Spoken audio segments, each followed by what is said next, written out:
መነሻቸው ደቡብ ጎንደር ወንቅሸት ቅዱስ ገብርኤል ገዳም ነው። በዚያ ሰውየው አድራጊ ፈጣሪ ናቸው።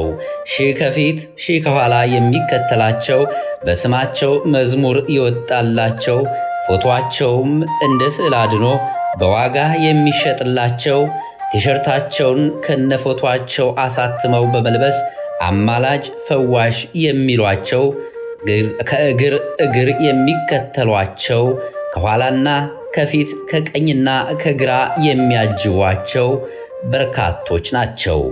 ከስማቸው በፊት አባ ይጨመርላቸዋል። እሳቸው ግን ራሳቸውን ርዕሰ ባህታዊ ብለው ይጠራሉ። አባ ዮሐንስ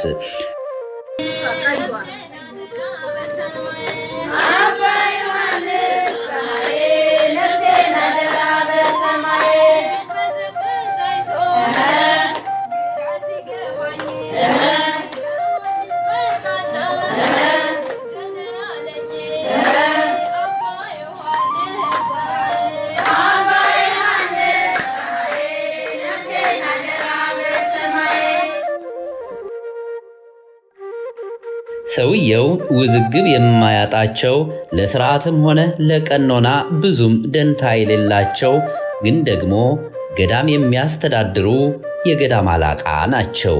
በዛ ላይ ባህታዊ ነኝም ይላሉ። ሐዋርያው አባ ዮሐንስ ጌታን አጠመቀ። ዮሐንስ በዮርዳኖስ ዙሪያ ብቻ ነው የሰበከው። አባ ዮሐንስ ዓለም ዙሪያ ዙሪያ ወንጌል ሰበከ። አባ ዮሐንስ በብዙዎች ዘንድ የሚታወቁት ጸጉራቸውን ነስንሰው መቋሚያቸውን ወዝውዘው እንዲያም ሲል መቁጠሪያቸውን አራግፈው በየቀኑ አጋንንት አስወጣለሁ ሲሉ ነው። በእርግጥም ያጠምቃሉ፣ ያስጮሃሉ፣ ያናዝዛሉ፣ አልፎ አልፎም ይገርፋሉ።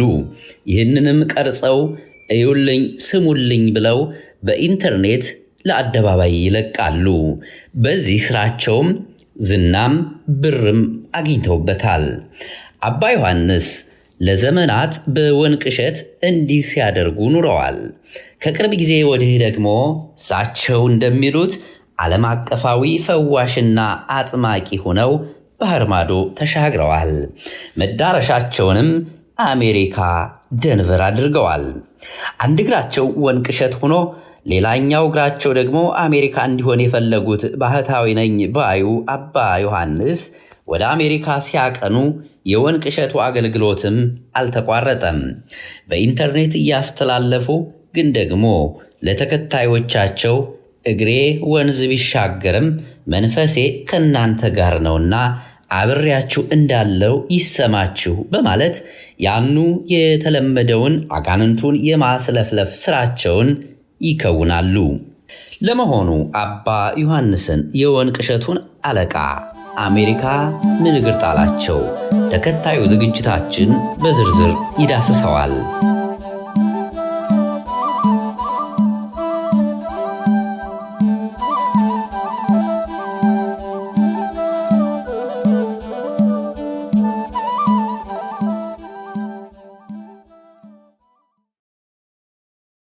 አባ ዮሐንስ ከአሜሪካ ግዛቶች የመጀመሪያ መዳረሻ ያደረጉት ደንቨር ኮሎራዶን ነበረ። በዚያ ቤተ ክርስቲያን ገዝተው እሳቸው ዓለም አቀፋዊ የሚሉትን የማጥመቅ አገልግሎት ለመጀመር ነበር ሐሳባቸው። የመጡት በመጀመሪያ ደንቨር ከተማ ብዙ አቡነ ናትናኤል አሁን ወደ ኢየሩሳሌም የተቀየሩት እሳቸው ናቸው የጋበዟቸው። የመጡት ወደዛ ነው እና ወደዚህ ከተማ የተከሰቱበት ምክንያት በደንቨር በዓለ ጥምቀትን ሊያከብሩ በሚዘጋጁበት ሰዓት አካባቢው አድባራት አስተዳዳሪዎቹም ካህናቱም አይ እኒህ ሰውዬ በበዓለ ጥምቀት የሚገኙ ከሆነ እኛ በዓለ ጥምቀትን አንድ ላይ አናከብርም ብለው አቋም ያዙ። ስለዚህ ለሊቀ ጳጳሱ ይህንን ሲያሳውቁ የግድ እኒህ ሰውዬ ከዛ ቦታ መወገድ ነበረባቸው። በደንቨር በለስ ያልቀናቸው አባ ዮሐንስ ፕላን ቢ ብለው ወደ ያዙት ወደ ዳላስ ቴክሳስ አቀኑ። እንዳሰቡትም በዳላስ ብዙ ነገሮች አልጋ ባልጋ ሆነላቸው። ከሊቀ ጳጳሱ እስከ ሀገረ ስብከቱ ስራ አስኪያጅ እንዲሁም የተወሰኑ አብያተ ክርስቲያናትም ጭምር በደስታ ተቀበሏቸው። በዓለ ጥምቀት ላይ ተገኙ። እንደው ለአክብሮት ለመስጠትም ለማስተዋወቅም ተሞከረ። እኔ ግን ያን ጊዜም ቢሆን አይ በዓላችን በስነ ስርዓት እናክብርበት፣ ሰውዬ መጥተው በዓላችን ሊበጠብጡ አይገባም የሚል ያን ጊዜም ጭምር ድምፅ አሰምቻለሁ፣ ሊቀ ጳጳሱም ጭምር ማለት ነው። ምክንያቱም ይሄ ከተማ የተከበረ ከተማ ነው፣ ብዙ ሊቃውንት ያሉበት ከተማ ነው። ብፁዕ አባታችን እርስዎም ከሊቃውንት አንዱ ነዎት። በጣም በሊቅነትዎት እናምናለን፣ በአባትነቱ እናምናለን። እንዲህ አይነት የተልከሰከሰ ስራ ግን ለዚህ ከተማ አይመጥንም። ስለዚህ እኒህ ሰውዬ በበዓላችን ሊገኙ አይገባም የሚል ያን ጊዜ በዋዜማው አሰማን። ደግነቱ በማግስቱ አልመጡም። በእጇቸው የያዟቸው መነሻቸው ከጠቅላይ ቤተ ክህነት የሆነው ደብዳቤዎች በዳላስ ያሰቡትን ለማሳካት መንገድ ከፍቶላቸዋል። ቤተ ክርስቲያን ገዙ፣ የተንጣለለ መኖሪያ ቤትም በእጃቸው አስገቡ። ይህን በዳላስ ከተማ የገዙትን የማጥመቂያና የመፈወሻ ቤተ ክርስቲያንም አስመርቀው አገልግሎት ለማስጀመር ቀን ቆርጠው ተጋባዥ እንግዶችን ከኢትዮጵያ እስከ አሜሪካ ከጳጳስ እስከ ዘማሪ ጠርተው ይፋ አደረጉ። በዚህ ጊዜ ነው እንግዲህ ስርዓተ ቤተ ክርስቲያን ተጥሷል፣ አርአያ ክህነት ተነክቷል ያሉ የዳላስና አካባቢው አብያተ ክርስቲያናት ካህናትና ምዕመናን ወደ አደባባይ የወጡት። አየን ቤታቸውንም ንብረታቸውንም። እሳቸው ሀብታም ነጋዴ ናቸው፣ ይችላል፣ መብታቸው። የሚያደርጉትን ነገር እኔ አንድ ዩቱብ ላይ አይቻለሁ። አንድ ጊዜ ሰዎቹን እንደ ምስክር ሲያናግሩ በማየት ተክለ ሃይማኖት ስንት ዓመት ተጋደለ አሉ። 7 ዓመት በአንድ እግራቸው ቆመ አሉ። እሺ ሌላ ዓመት 5 ዓመት ተጋደሉ። ጠቅላላ ስንት ዓመት? 12 ዓመት አሉ። ዮሐንስ ስንት ዓመት ተጋደሉ አሉ? 30 ዓመት አሉ። ታዲያ ዮሐንስ ነው ወይስ ተክልዬ ናቸው የሚበልጡት አሉ? ማን ነው የሚበልጡት ማለት ነው? ስለዚህ እኛም ቁጭ ብለን አሁን ዮሐንስ ነው የሚበልጠው ልንል ነው? ይህንን ማስተዋል አለብን። ሃይማኖት ስለሆነ የያዝነው እሽሩሩ ማለት የለብንም። ክብር ብዬ ነው እንደዚህ ብዬ የምጠራቸው። በስሙ ታቦትን የሚያስቀርጹ የዛሬ 8 ዓመት ቪዲዮ ሰው እይ ብሎኝ ሳይ አንድ አጋንንት ሲያወጡ እመቤቴ በጸሎቷ ታቃጥለኝ፣ ቅዱስ ሚካኤል በሰይፉ ይቆራርጠኝ፣ ገብርኤል ያቃጥለኝ እያለ ሲጮህ ሸኘኝ ሸኘኝ ሲል አይ አትሸኝም ይቀርሃል ይሉታል። እኔ ትክ ብዬ ያለውኝ ቴሌቪዥኑን። ከዛ እባክህ አቃጠልከኝ ሸኘኝ ሲሉ ይቀርሃል እያሉ እንደዚህ ያረጉታል። ከዛ አባ ዮሐንስ ወደ ሲኦል ይክተተኝ ሲል አሁን ተሸኝተሃል ሲሉ ወዲያውኑ ነው ቴሌቪዥኔን ያጠፋሁት። እግዚአብሔር ምስክሬ ነው። ከዋሻውኝ ይኸው ቅዱስ ሚካኤል ልሳኔን ይዝጋው። ብጨምሩልኝ እፈልጋለሁ። ሁለተኛ በሀገረ ስብከታችን ላይ ያለው ይሄ አሻጥር ልበለው ይቅርታ ስለ ቃሉ የሚፈጸመው በአንድ ዲክታተር እንደሆነ በግልጽ ይታያል።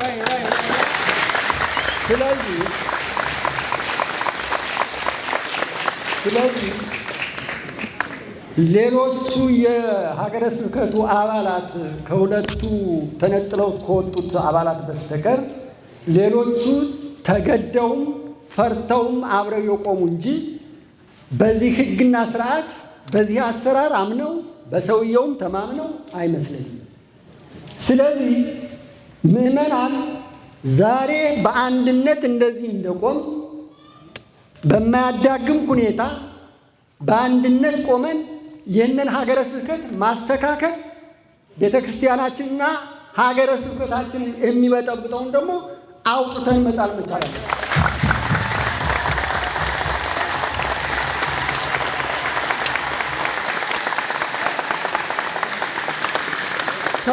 ዛሬ ላይ እንደዚህ ተሰብስበናል። ግንዛቤ መስጫት ነው ተብሏል። በእርግጥ ሁሉም ሰው አዌር የሆነ ይመስለኛል። በጥሩ መንፈስም ተነሳስተናል። በእርግጥ ከዛኛውም ወገን ደግሞ ደጋፊ አይጠፋም። መደገፋቸውንም ደግሞ እኛ እንቃወማቸውም። እኛም እንቃወማለን፣ እነሱም ይደግፋሉ። አብረን እንሄዳለን። እኛ እንዳንተኛ ያነቁናል። ግን ይሄ ነገር ማብቂያው እዚህ ጋር አባቶቻችን የሰበሰባችሁን እስከምን ድረስ ነው የምንሄደው? ከዚህ በኋላ ሂደቱ ምንድን ነው የሚለውን ነገር እንደምታስቀምጡት አምናለሁኝ። ይህንን ነገር ግን እስከ መጨረሻው ድረስ ሆነን እኛ ወጣቶችም የምንታገለው ይሆናል። ካህናቱ ስርዓቱን እየጠቀሱ ምዕመናኑ ትምህርቱን እያወሱ ድርጊቱን አግባብ አለመሆኑን አወገዙ። ጸጉራቸውን ይላጩ ይላል፣ ሴቶች ደግሞ ያሳድጉ ነው የሚለው። ስለዚህ ወጣቶች ልጆች ጸጉራቸውን አሳድገው ቢመጡ ተላጮ ነው ምለው እኔ። በሌላ በኩል ግን አሁን እኒህ ሰው ምንም ያደርጉ ምንም እንግዲህ ጸጉራቸው ትልቁ ነው የምናየው።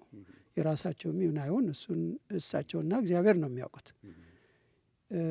እሳቸው ፈቃድ ከተሰጡ መድረኩ ከተሰጣቸው የኛ ትምህርት ወይም ደግሞ መጽሐፍ ቅዱስ የሚለውም ተሳሳተ ማለት ነው፣ ትክክል አይደለም ማለት ነው። አንዱ ትልቁ ቻለንጅ ለኛ ይሄ ነው። በሌላ በኩል ቅድም እንደጠቀስኩት ሰው መነገድ መብቱ ነው፣ ይችላል። ነግዶ አትርፎ የደከመበትን የወጣበትን ማግኘት ካገኘው አስራት ለእግዚአብሔር እየሰጠ መነገድ ምንም ስህተት ነው ያባልም ትክክለኛ ነው። ሰው ነግዶ መኖር አለበት፣ አርሶ መኖር አለበት፣ አስተምሮ መኖር አለበት። ግን ባህታዊ ነኝ ካለ ለእግዚአብሔር የተለየ ነው። ከእግዚአብሔር ጋር የሚኖረው ግንኙነት አሁንም ለኛ ትልቅ ፈተና ሆኗል።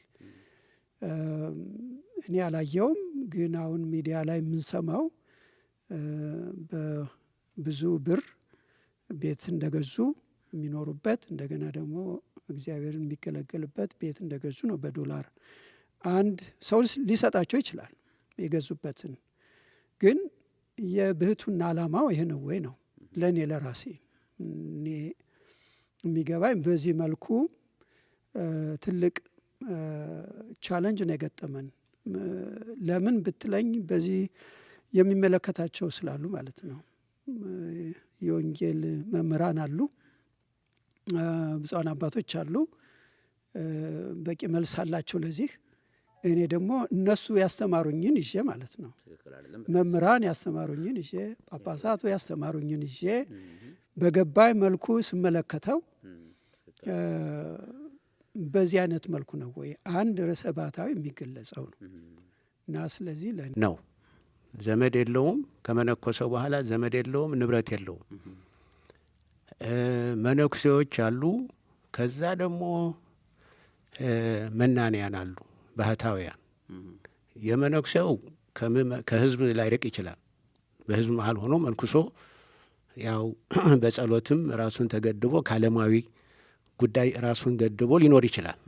ከህዝብ ራቅ አይባልም። መናንያን ሲባል ግን ባህታዊ ሲባል ግን ብቸኝነት ነው፣ በበረሃ ነው። እንግዲህ የምናውቀው ይሄ ነው። እንግዲህ ቀኖና ነው ተብሎ ተቀይሮ ካልሆነ ቀኖና ይስተካከላል፣ ምንም ችግር የለውም። ንብረትም ሊያፈራው ይችላል፣ ትዳርም ሊመሰርት ይችላል። ቀኖና ነው ከተባለ እዛ ጣጣ ውስጥ አልገባም። ምክንያቱም አንድ ሰው ሲመነኩስ ዓለምን ንቆ ነው። እንደገና ዓለም ከናፈቀችው ውሻ ወደ ትፋቱ እንደሚሄድ ነው።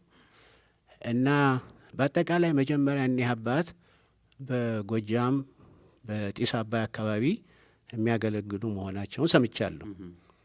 እዛ እያገለገሉ ከሆነ ምን ወደዚህ የሚያስመጣ ነገር አጋጠመ? ከዛ እዛ ያለው ህዝብ እንዴት ይሁን? እዛ ያለው አገልግሎት እንዴት ይሁን? ለዚህ ለእኛ ታዝኖ ነው ሲባል ትንሽ ይቸግራል። ይህን ሁሉ ኪሎ ሜትር አቋርጦ የሚመጣው በአጠቃላይ ማለት ነው፣ እሳቸው ብቻ ሳይሆኑ በአጠቃላይ መንፈሱ ገንዘብ መውደድ ነው። እግዚአብሔርን ሳይሆን ገንዘብን። እና ገንዘብ ደግሞ የሚወድ ሰው የእግዚአብሔር አገልጋይ መሆን አይችልም። ከሀገረ ስብከቱ ጋር ከወረዳው ቤተ ክህነት ጋር ትልቅ ጸብ ያላቸውና ለቤተ ክርስቲያን የማይገዙ ሰው መሆናቸውን በሚዲያም በማስረጃም ሰምተናል። በዛ ምክንያት እዚህም ብንቀበላቸው እዚህም ቢቀመጡ ስርዓተ ቤተ ክርስቲያንን ተከትለው የማይኖሩ የማይሰሩ ከሆኑ ምንም ለሀገረ ስብከቱ የሚጠቅመው ነገር የለም፣ ሀገረ ስብከቱን ከመበጥበጥ በስተቀር ክፍፍል ከመፍጠር በስተቀር። ስለዚህ አንዱና ትልቁ ነጥብ ስርዓተ ቤተ ክርስቲያን አይከተሉም። ቀላሉ ምሳሌ የሚሰሩት የጥምቀት ስራ ነው። በእኛ ስርዓት በእኛ ቤተ ክርስቲያን እንዲህ አይነት የጥምቀት ስርዓት የለም። በየአደባባዩ ሰው ማስጮህ፣ ማስለፍለፍ፣ ጥምቀትን ደግሞ ቢዝነስ ማድረግ ይሄ ከስርዓተ ቤተ ክርስቲያን የወጣ ነው ትልቁ ማስረጃ። ስለዚህ ማንኛውም ካህን የማጥመቅ ስልጣን አለው፣ ማጥመቅ ይችላል። እርሳቸው ብቻ አይደሉም ማጥመቅ ስልጣን የተለየ ኃይል የተሰጣቸው። ስለዚህ ይሄ ደግሞ መንፈሳዊ ሀብት የሚሸጥ የሚነገድበት እና እንደ ልዩ ተሰጥኦ ተደርጎ ሕዝብ የሚታለልበት አገልግሎት አይደለም። የጥምቀት አገልግሎት ትልቁ ነገር እሱ ነው። ስለዚህ እሳቸው ብቻም ሳይሆኑ ያው በዘመናችን አሁን የምናያቸው አጥማቂዎች በሙሉ የእግዚአብሔርን አገልግሎት ጸጋ ያው መነገጃ ሆኗል። ስለዚህ ከዚህ ተግባራቸው አንጻር ስርዓተ ቤተ ክርስቲያንን የሚያፋልሱ ስለሆኑ ያው እንቃወማለን፣ ተቃውመናል። ምንም አርአያነት የለውም ማለት ነው። ይሄ እንግዲህ አንዱ ምሳሌ ነው። አንድ ባህታዊ እንግዲህ ብቻውን የመኖር ነው። ብህትውና ብቻ የመኖር ነው። በገዳም በጫካ የመኖር ስርዓት ነው እንጂ ሲጀመር ብህትውና እንደዚህ በቪላ ቤት ውስጥ በዓለም ውስጥ እየተንፈላሰስክ እየዘነጥክ እየበላ እየጠጣ የምትኖርበት ህይወት አይደለም። አባቶቻችን መጻሕፍትም እንደዚህ አልነገሩንም።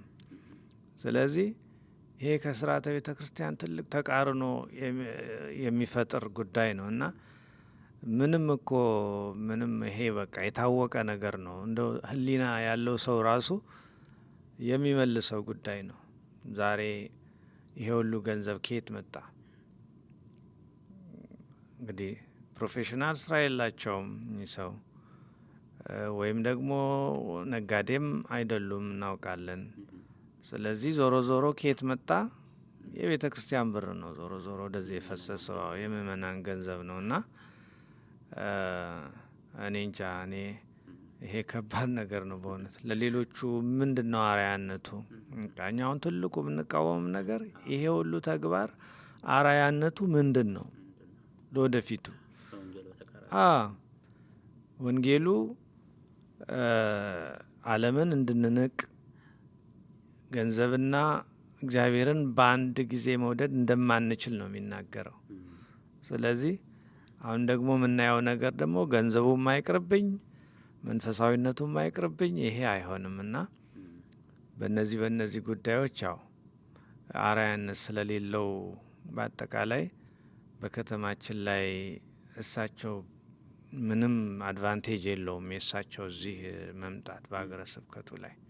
የዳላስና አካባቢው ካህናትና ምዕመናን በተባበረ ድምፅ አንድ ሆነው ባሰሙት ተቃውሞ የተነሳም ቀደም ሲል ለባህታዊው ሕገወጥ ድርጊት አረንጓዴ መብራት አሳይተው የነበሩት የሀገረ ስብከቱ ሊቀ ጳጳስና ስራ አስኪያጁን ጨምሮ ሌሎች የሀገረ ስብከቱ ኃላፊዎች ነገሩን መለስ ብለው ለማየት ተገደዱ።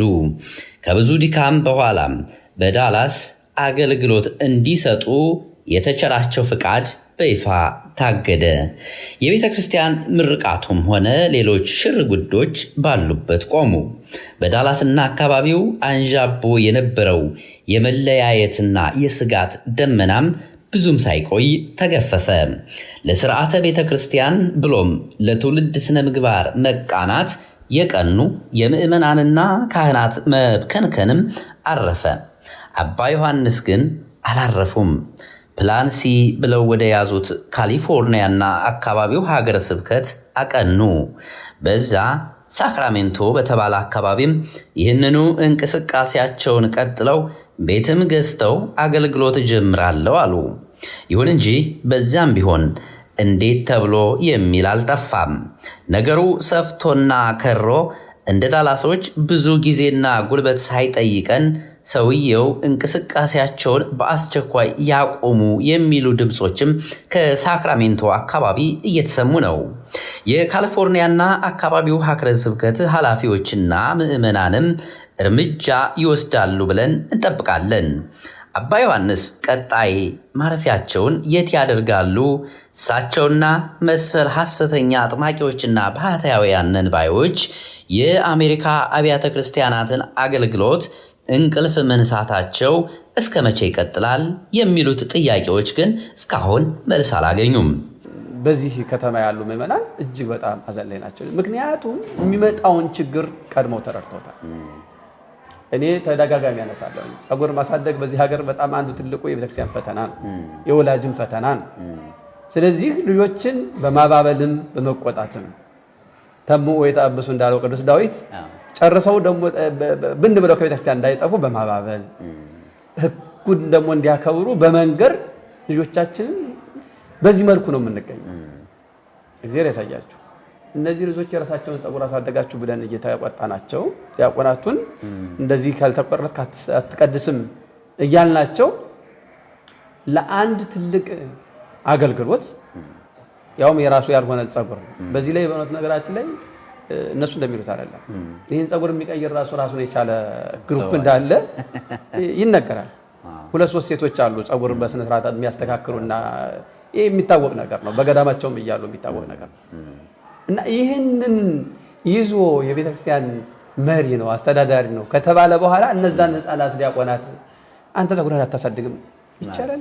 አይቻልም። ፍትሃዊነትም አይደለም፣ ሊሆን አይችልም። ስለዚህ አሁን በከተማችን ላሉ ልጆቻችን አደጋ የተደቀነ አደጋ ስለሆነ እንደ ከተማን አብዛኛው በሐዘን ላይ ነው፣ በለቅሶ ላይ ነው።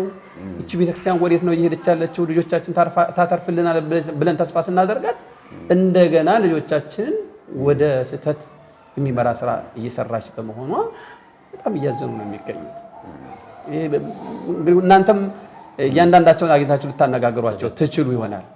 ክህነታቸውም ላይ ጥያቄ ምልክት እንደነበረና በመግለጫው ላይ ይህንን አረጋግጠናል እስከ ማለት የተደረሰበት ነው እና ምን ሀሳብ አለዎት በዚህ ዙሪያ? እሳቸው የእውነት እንደ ሌሎቹ ካህናት ወይም ደግሞ ክብረ ክህነትን አስጠብቀው የሚሄዱ የካህናት ተምሳሌት የሚሆኑ በካህናት ዘርፍ የሚጠሩ ሰው ናቸው በእውነት? እንግዲህ እዛም ሀገረ ስብከቱ ላይ የተጠየቀው ክህነት የላቸውም ይባላል ተብሎ ክህነት እንደሌላቸው ያለ ክህነት እንደሚሰሩ ተብሎ ቀርቧል። ግን እንደዛ አላምንም እኔ። ምክንያቱም ክህነት ዛሬ ጥያቄውን የሚያቀርበው አካል ጥያቄው የሚቀርብለትም አካል ከባድ አይደለም በዚህ ዘመን። ስለዚህ ክህነት በቀላሉ ሊገኝ ይችላል፣ የአባቶች ፈቃድ ስለሆነ ማለት ነው። አባቶች ደግሞ ያን ሰው ከተቀበሉት ክህነት ብቻ አይደለም ለዛ ሰው የማይመጥነውን ሁሉ ትልልቅ ያለ አቅሙ የሆነ ስም ሁሉ ይሰጡታል። አሁን ርዕሰ ባህታውያን የሚል አጠራር በቤተ ክርስቲያን ቅድም ሊቀጠበብት እንደገለጡት ባህታዊ ብቻውን ከሆነ የሚኖረው ህብረት አንድነት ኖሮት ተደራጅቶ በማህበር የማይኖር ከሆነ እንዴት ነው ርዕስ ሊሆን የሚችለው ለሌሎቹ ባህታውያን? እና እንዲህ ያለው አጠራር ሁሉ የሚሰጥበት ዘመን ስለሆነ እኔ ክህነታቸው ላይ የላቸውም አላቸው የሚለውም ላይ ቀድሞውንም በሀገረ ስብከቱ ጥያቄ አላቀረብኩም። ሊኖሩ ይችላሉ። ምክንያቱም ይሰጣቸዋል፣ ይጠይቃሉ፣ ይሰጣቸዋል። የሚሰጣቸው በወረቀት ወይ በደብዳቤ ፊርማ ባለው ማረጋገጫ አይደለም። ስለዚህ ያንን ይዘው ቀርበዋል። የአባ ዮሐንስ ጉዳይ ሳይውል ሳያድር መሰል የሐሰት ባልደረቦቻቸው ግርማ ወንድሙና ልጃቸው ኃይለ መለኮት ግርማ የተባሉ ግለሰቦችም ከሰሞኑ በድፊና አካባቢው የመናፈሻና የአዳራሽ ጥምቀት ለማድረግ ሽር ጉድ እያሉ ነው። በሀገረ ስብከቱ ሊቀ ጳጳስ ደብዳቤ የቤተ ክርስቲያን አውደ ምሕረት የተነፈጉት እነዚህ ሐሰተኛ አጥማቂዎች ምዕመኑን በመናፈሻ ፓርኮችና በአዳራሾች እንገናኝ በሚል ውትወታ ላይ ናቸው። ፈዋሽነት በዘራችን ነው የሚሉት አባትና ልጁ ወደ አሜሪካ ሲመጡ ባዷቸውን አይደለም። ሻንጣቸው በመቁጠሪያና በዘይት የሞላ ነው። የተባረከ መቁጠሪያ፣ የተቀደሰ ዘይት እያሉም በዶላር ይቸበችቡታል። እንዲህ አይነቱ ህገወጥ ተግባር ተቀባይነት የሌለው መሆኑን ደጋግመው እየገለጹ የሚገኙት የዲሲና አካባቢው ሀገረ ስብከት የሥራ ኃላፊዎች ምዕመናን ራሳቸውን ከእንዲህ አይነቱ የውንብድና ተግባር ራሳቸውን እንዲጠብቁና እንዲያርቁ አሳስበዋል። ለቅዱስ ሲኖዶስ ዋና ጽሕፈት ቤት አዲስ አበባ ኢትዮጵያ ጉዳዩ በዋሽንግተን ዲሲ እና አካባቢው ሀገረ ስብከት በቤተ ክርስቲያን ስም የሚንቀሳቀሱ ህገወጥ አጥማቂዎችን ይመለከታል። እነዚህ አካላት የቤተ ክርስቲያንን መመሪያና ስርዓት በድፍረት በመጣስ በማናለብኝነት እየተንቀሳቀሱ ምዕመናንን በማታለል ስራ ላይ ተሰማርተዋል። በተለይም አጥምቀን ድውይን እንፈውሳለን በሚል ሽፋን በህዝብ መዝናኛ ስፍራዎችና በተለያዩ አዳራሾች ውስጥ ከስርዓተ ቤተ ክርስቲያን ውጭ የሆነ የጥምቀትና የጸሎት መርሃ ግብርን በማዘጋጀት እንዲሁም በንግድ ማስታወቂያዎች በመታገዝ ምዕመናንን ለግል ጥቅማቸው እያሳሳቱ ይገኛሉ። ከዚህም አልፎ በቤተ ክርስቲያን ሊቃውንትና በአገልጋዮቹ ላይ እምነት እንዳይኖራቸው ጥርጣሬን በመስፋፋት ምዕመናንን ከቤተ ክርስቲያን እያስኮበለሉ ይገኛሉ። ከዚህም ባለፈ በቅስና ማዕረግ የሚጠራ ኃይለ መለኮት ግርማ የተባለ ግለሰብ በሀገረ ስብከቱ ሊቀ ጳጳስ በብፁዕ አቡነ ፋኑኤል ላይ ስማቸውን በግልጽ በመጥቀስ በማህበራዊ ሚዲያ ያሰራጨው የጽርፈት ቃል አጠቃላይ ብፁዓን አባቶችን ሊቃነ ጳጳሳትንና የቤተ ክርስቲያንን የክህነት ክብር በሙሉ ያዋረደ እጅግ አሳፋሪ ተግባር ሆኖ አግኝተነዋል። ይህ ግለሰብ ሆነ ግብረ አበሮቹ የዋሽንግተን ዲሲና አካባቢውን ሀገረ ስብከትም ሆነ የግዛት ቤተ ክህነት ባለማክበር ሕገ ቤተ ክርስቲያንንም በመጣስ በስርዓት አልበኝነት ቀጥለዋል። ምዕመናንን የመጠበቅ ኃላፊነት አለባት። እኛ ለእናንተ ለምዕመናን እነሆ ከሐሰተኞች መምህራን ከነጣቂዎች ራሳችሁን እንድትጠብቁ መልእክትን ካላስተላለፍን ያለንን ኃላፊነት ካልተወጣን እግዚአብሔር ይጠይቀናል። የበጎቼን ደም ከእናንተ እፈልጋለሁ ይላል። ምክንያቱም በአውሬዎች የክርስቶስ በጎች እየተነጠቁ ነው ያሉት። እነዚህ ነጣቂ ተኩላዎች ደግሞ ራሳቸውን አመሳስለው ነው ወደ ምእመናን እየቀረቡ ያሉት። ስለዚህ ጌታም እንደተናገረው የበግ ለምድ ለብሰው ከመጡ ወይም ከሚመጡ ተኩላዎች ራሳችሁን ጠብቁ እንዳለው ሁሉ ቤተ ክርስቲያን ከነዚህ ተኩላዎች ራሳችሁን እንድትጠብቁ ነው መልእክትን እያስተላለፈች ያለችው። ስለዚህ በዲሲና አካባቢው ሀገረ ስብከት ያላችሁ ምእመናን በሙሉ እነሆ ወደ ሀገረ ስብከታችን አጥር ጥሰው የገቡ ተመሳስለው የመጡ ስላሉ ከነሱ እንድትጠበቁ በሚል ነው። ይህም እንግዲህ ነፍሳችሁን ለመስረቅ የመጡ ናቸው። እነሱ እነሆ ገንዘብን ወይንም ደግሞ የስጋ ፈቃዳቸውን ፍላጎታቸውን ሊያሟሉበት የሚችሉትን ነገር ከምእመናን ለማግኘት ራሳቸውን አመሳስለው ነው የመጡት። ዳሩ ግን ምእመናንን እነሆ የነሱን ገንዘብ ለመውሰድ ከሃይማኖት ከነፍስም እንዲራቆቱ ነው እያደረጉ ያሉትና ስለዚህ በነፍስም በስጋም ከሚነጥቋችሁ ነጣቂዎች ከሆኑ ራሳችሁን እንድትጠብቁ ሀገረ ስብከቱ በተደጋጋሚ እያሳሰበ ነው ያለው። ይሄ ሩጫ ይሄ እንቅስቃሴ ምንድነው ዋናው ዓላማው ታርጌቱ ምንድነው የሚለውን ምእመናን በደንብ እንዲመረምሩት እንዲያስተውሉት እንደው ግንዛቤ ከመስጠት አንጻር ነው ሀገረ ስብከቱም ይሄንን ደብዳቤ ለቅዱስ ሲኖዶስ ጽሕፈት ቤት የሚጽፈው።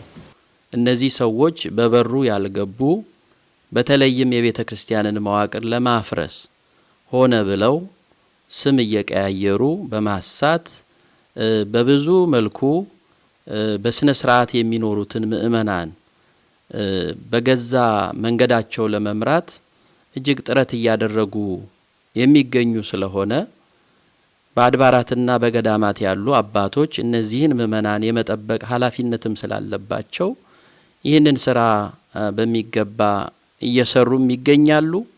ነገር ግን አሁን ደግሞ ከዚህ እኩይ ተግባራቸው እንዲቆጠቡ በተለያየ መልኩ ቢነገራቸውም ስላልሰሙ ለቤተ ክርስቲያን የበላይ አካል ለሆነው ለቅዱስ ሲኖዶስ ይሄ መመሪያ ይሄ ደብዳቤ ተልኳል። ቅዱስ ሲኖዶስ የቤተ ክርስቲያን ጉዳይ እጅግ የሚገደው በመሆኑ እነዚህን ህገወጦች እንደሚያግድልን ምንም ጥርጥር የለንም። ነገር ግን እስከዛ ድረስ ሁላችንም በተለይም አባቶች ትልቅ ኃላፊነት ስላለን እያንዳንዳችን እነዚህን ህገወጦች ህገወጥ እንደሆኑና በበሩ እንዳልመጡ አውቀን ልንጠብቅ ልንጠነቀቅ ይገባል።